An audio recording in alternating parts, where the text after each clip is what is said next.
Chapter 19 is called the Egg Sac, and your vocabulary words for this chapter are nifty, pep, gorge, indigestion, and content. Here we go. Chapter 19, the Egg Sac. Next morning, when the first light came into the sky and the sparrows stirred in the trees, when the cows rattled their chains and the rooster crowed, and the early automobiles went whispering along the road, Wilbur awoke and looked for Charlotte. He saw her up overhead in a corner near the back of his pen. She was very quiet. Her 8 legs were spread wide. She seemed to have shrunk during the night. Next to her, attached to the ceiling, Wilbur saw a curious object. It was a sort of sack or cocoon.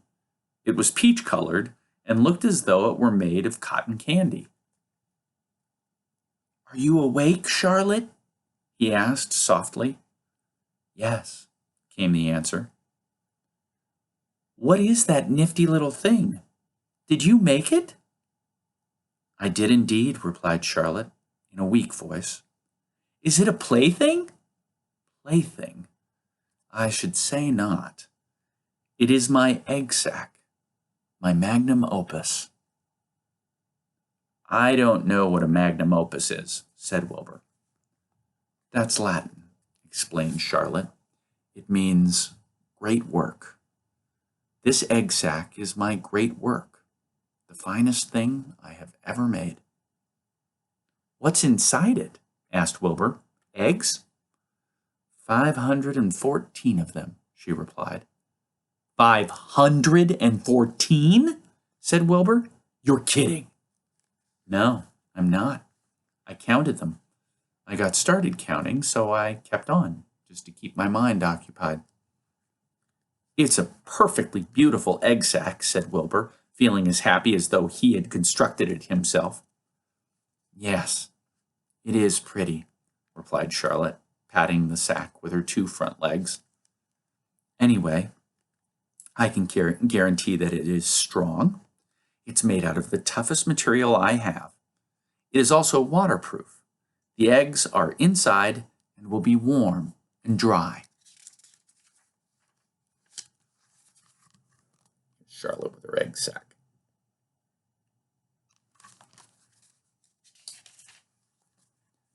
"Charlotte," said Wilbur dreamily, "are you really going to have 514 children?" "If nothing happens, yes," she said. "Of course, they won't show up till next spring." Wilbur noticed that Charlotte's voice sounded sad. "What makes you sound so downhearted? I should think you'd be terribly happy about this." "Oh, don't pay any attention to me," said Charlotte. "I just don't have much pep anymore. I guess I feel sad because I won't ever see my children." "What do you mean you won't see your children? Of course you will. We'll all see them. It's going to be simply wonderful next spring in the barn cellar with 514 baby spiders running around all over the place. The geese will have a new set of goslings, and the sheep will have their new lambs." "Maybe," said Charlotte quietly. "However, I have a feeling I'm not going to see the results of last night's efforts. I don't feel good at all. I think I'm languishing, to tell you the truth." Wilbur didn't understand the word languish, and he hated to bother Charlotte by asking her to explain, but he was so worried he felt he had to ask. "What does languishing mean?" "It means I'm slowing up, feeling my age. I'm not young anymore, Wilbur. But I don't want you to worry about me. This is your big day today. Look at my web. Doesn't it show up well with the dew on it?" Charlotte's web never looked more beautiful than it looked this morning. Each strand held dozens of bright drops of early morning dew. The light from the east struck it and made it all plain and clear. It was a perfect piece of designing and building. In another hour or two, a steady stream of people would pass by, admiring it and reading it, and looking at Wilbur and marveling at the miracle. As Wilbur was studying the web, a pair of whiskers and a sharp face appeared. Slowly, Templeton dragged himself across the pen and threw himself down in a corner. "I'm back," he said in a husky voice. "What a night!" The rat was swollen to twice his normal size. His stomach looked as big around as a jelly jar. That's a fat rat. "What a night," he repeated hoarsely. "What feasting and carousing. A real gorge. I must have eaten the remains of 30 lunches. Never have I seen such leavings, and everything well ripened and seasoned with the passage of time and the heat of the day. Oh, it was rich, my friends, rich." "You ought to be ashamed of yourself," said Charlotte in disgust. "It would serve you right if you had an acute attack of indigestion." "Don't worry about my stomach," snarled Templeton. "I can handle anything. And by the way, I got some bad news. As I came past the pig next door, the one that calls himself Uncle, I noticed a blue tag on the front of his pen. That means he has won first prize. I guess you're licked, Wilbur. You might as well relax. Nobody is going to hang any medal on you. Furthermore, I wouldn't be surprised if Zuckerman changes his mind about you. Wait till he gets a hankering for some fresh pork and smoked ham and crisp bacon. He'll take the knife to you, my boy." "Be still, Templeton," said Charlotte. "You're too stuffed and bloated to know what you're saying. Don't pay any attention to him, Wilbur." Wilbur tried not to think about what the rat had just said. He decided to change the subject. "Templeton," said Wilbur, "if you weren't so dopey, you would have noticed that Charlotte has made an egg sac. She is going to become a mother. For your information, there are 514 eggs in that peachy little sack." "Is this true?" asked the rat, eyeing the sack suspiciously. "Yes, it's true," sighed Charlotte. "Congratulations," murmured Templeton. "This has been a night." He closed his eyes, pulled some straw over himself, and dropped off into a deep sleep. Wilbur and Charlotte were glad to be rid of him for a while. At 9 o'clock, Mr. Arable's truck rolled into the fairgrounds and came to a stop at Wilbur's pen. Everybody climbed out. "Look!" cried Fern. "Look at Charlotte's web! Look what it says!" The grown-ups and the children joined hands and stood there studying the new sign. "Humble," said Mr. Zuckerman. "Now isn't that just the word for Wilbur?" Everyone rejoiced to find that the miracle of the web had been repeated. Wilbur gazed up lovingly into their faces. He looked very humble and very grateful. Fern winked at Charlotte. Lurvy soon got busy. He poured a bucket of warm slops into the trough. And while Wilbur ate his breakfast, Lurvy scratched him gently with a smooth stick. "Wait a minute," cried Avery. "Look at this." He pointed to the blue tag on Uncle's pen. "This pig has won first prize already." The Zuckermans and the Arables stared at the tag. Mrs. Zuckerman began to cry. Nobody said a word.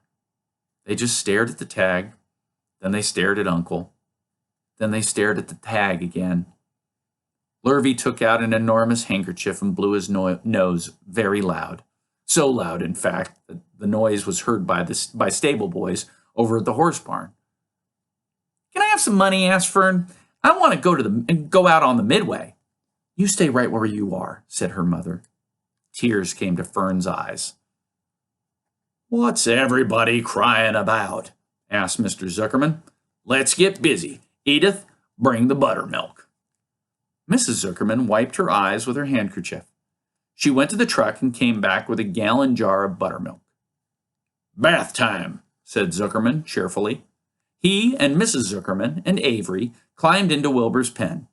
Avery slowly poured buttermilk on Wilbur's head and back, and as it trickled down his sides and cheeks, Mr. and Mrs. Zuckerman rubbed it into his hair and skin.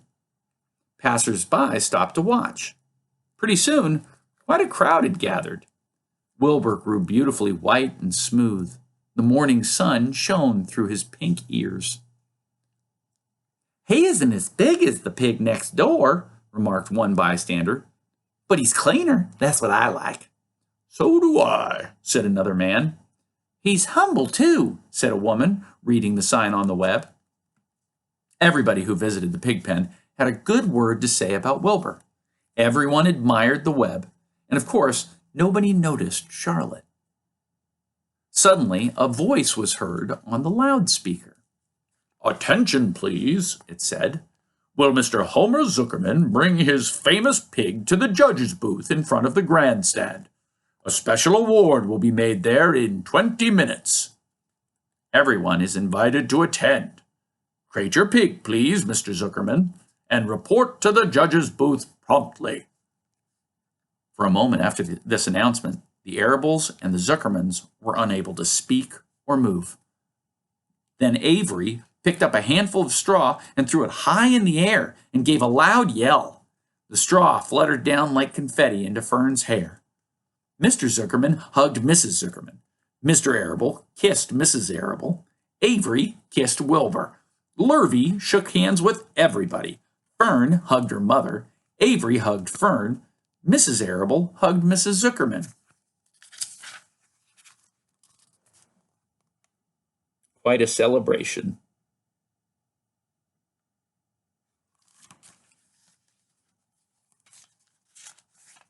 Up overhead, in the shadows of the ceiling, Charlotte crouched unseen, her front legs encircling her egg sac. Her heart was not beating as strongly as usual, and she felt weary and old. But she was sure at last that she had saved Wilbur's life, and she felt peaceful and contented. "We have no time to lose," shouted Mr. Zuckerman. "Lurvy, help with the crate." "Can I have some money?" asked Fern. "You wait," said Mrs. Arable. "Can't you see everybody is busy?" "Put that empty buttermilk jar into the truck," commanded Mr. Arable. Avery grabbed the jar and rushed to the truck. "Does my hair look all right?" asked Mrs. Zuckerman. "Looks fine," snapped Mr. Zuckerman as he and Lurvy set the crate down in front of Wilbur. "You didn't even look at my hair," said Mrs. Zuckerman. "You're all right, Edith," said Mrs. Arable. "Just keep calm." Templeton, asleep in the straw, heard the commotion and awoke. He didn't know exactly what was going on, but when he saw the men shoving Wilbur into the crate, he made up his mind to go along. He watched his chance, and when no one was looking, he crept into the crate and buried himself in the straw at the bottom. "All ready, boys?" cried Mr. Zuckerman. "Let's go." He and Mr. Arable and Lurvy and Avery grabbed the crate and boosted it over the side of the pen and up into the truck. Fern jumped aboard and sat on top of the crate. She still had straw in her hair and looked very pretty and excited. Mr. Arable started the motor. Everyone climbed in, and off they drove to the judge's booth in front of the grandstand. As they passed the Ferris wheel, Fern gazed up at it and wished she were in the topmost car with Henry Fussy at her side. All right, your question for chapter 19 is about change. How about that? Seems like we talk about change a lot with this book. This book is a lot about change. And right now we're going to think about two characters in the chapter. Here's your question. Both Fern and Charlotte show major change in this chapter. How are they changing? Go ahead and write about that, and I'll see you tomorrow.